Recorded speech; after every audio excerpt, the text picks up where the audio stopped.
बरसाने की वह पुरानी पगडंडियां जहां पर कभी श्री कृष्ण अपनी लीलाएं किया करते थे, आज भी वहां एक गूंज बाकी थी, प्रेम की, हंसी की, बांसुरी की और उस दुख की जिसने युगों से प्रेमियों को जिंदा रखा है। पर इस कहानी की शुरुआत न तो बरसाने की उन गलियों से होती है और न ही वृंदावन से। इस कथा की शुरुआत होती है एक कुंज से, जहां वृद्धा हो चुकी राधा अपने अंतिम समय की प्रतीक्षा कर रही थी। अब वो पुरानी वाली राधा नहीं रही, अब वो वृद्धा हो चुकी थी। उनका शरीर झुक चुका था, लेकिन आज भी उनका हृदय उसी किशोरी राधा का था जो केवल श्री कृष्ण के लिए धड़कता था। उनके चेहरे पर झुर्रियां आ चुकी थीं, लेकिन आज भी जब कोई बांसुरी बजाता तो उनके चेहरे पर रौनक आ जाती, एक हंसी सी छा जाती, मानो पुरानी यादें ताजा हो गई हों। कृष्ण जब मथुरा छोड़कर चले गए, तब उनके वियोग में राधा ने न तो किसी से विवाह किया और न ही कहीं आश्रय लिया। वे अकेली ही वृंदावन के एक एकांत कुंज में रहने लगी। उनका दिनचर्या हर दिन सामान्य रहता था।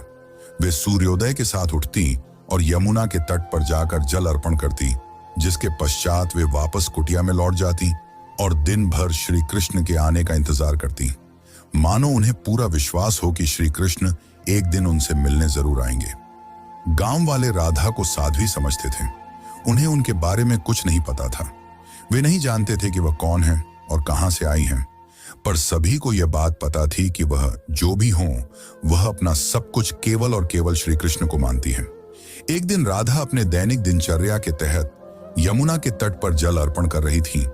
तभी उन्होंने अचानक आसमान की ओर देखा। हवा में सन्नाटा सा छा गया और उनके हृदय में एक कंपी सी दौड़ गई, मानो पूरा ब्रह्मांड उन्हें कुछ कहना चाह रहा हो। और उसी दिन शाम को वे अपनी कुटिया के बाहर तुलसी के पौधे के पास बैठ गईं और उन्हें प्रणाम करते हुए कहा कि अब मेरे जाने का समय आ गया है, पर मैं यूं ही नहीं जाऊंगी। मैं तब तक नहीं जाऊंगी जब तक स्वयं श्री कृष्ण मुझे विदा न कर दें। राधा ने कहा कि मैं अपना देह तभी त्यागूंगी जब श्री कृष्ण अपने साक्षात रूप में मेरे सामने आएंगे और प्रेम से मेरा नाम पुकारेंगे, राधे। उनकी यह इच्छा सुनकर गांव वाले चौंक गए और सोच में पड़ गए कि आखिर इतने बड़े राजा इस वृद्ध महिला से मिलने क्यों आएंगे। पर किसी ने भी राधा की भक्ति पर संदेह नहीं किया, क्योंकि उन्होंने जीवन भर सिर्फ प्रेम की परिभाषा को जिया था। उनके मन में श्री कृष्ण का अद्भुत प्रेम था और दूसरी तरफ द्वारका में बैठे श्री कृष्ण, जिनके पास सब कुछ था, पर फिर भी उनका दिल आज सूनापन झेल रहा था। कहते हैं ना कि सब कुछ पाकर भी आदमी के पास कुछ नहीं होता।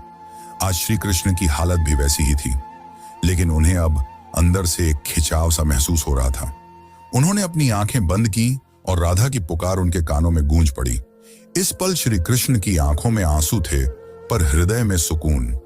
उन्होंने तुरंत सब कुछ छोड़कर उसी पल एकांत कुंज की ओर प्रस्थान किया, जहां राधा रानी उनका इंतजार कर रही थी। जब श्री कृष्ण वहां पहुंचे तो राधा कुटिया के बाहर तुलसी के पेड़ के पास बैठी हुई थी। उनकी आंखें बंद थीं और वे ध्यान में लीन थीं। कृष्ण ने धीरे से कहा, राधे। यह शब्द सुनकर राधा की आंखें खुली और उनके चेहरे पर एक चमक छा गई। उनकी आंखों में वह प्रेम था जो न कहा जा सकता था और न ही छुपाया जा सकता था। राधा मुस्कुराई और श्री कृष्ण से कहा, प्रभु, अब मेरे जाने का समय आ गया है। अब मेरी आत्मा केवल विश्राम चाहती है। यह सुनकर श्री कृष्ण ने राधा का हाथ थाम लिया। अब राधा की सांसें धीरे धीरे धीमी होने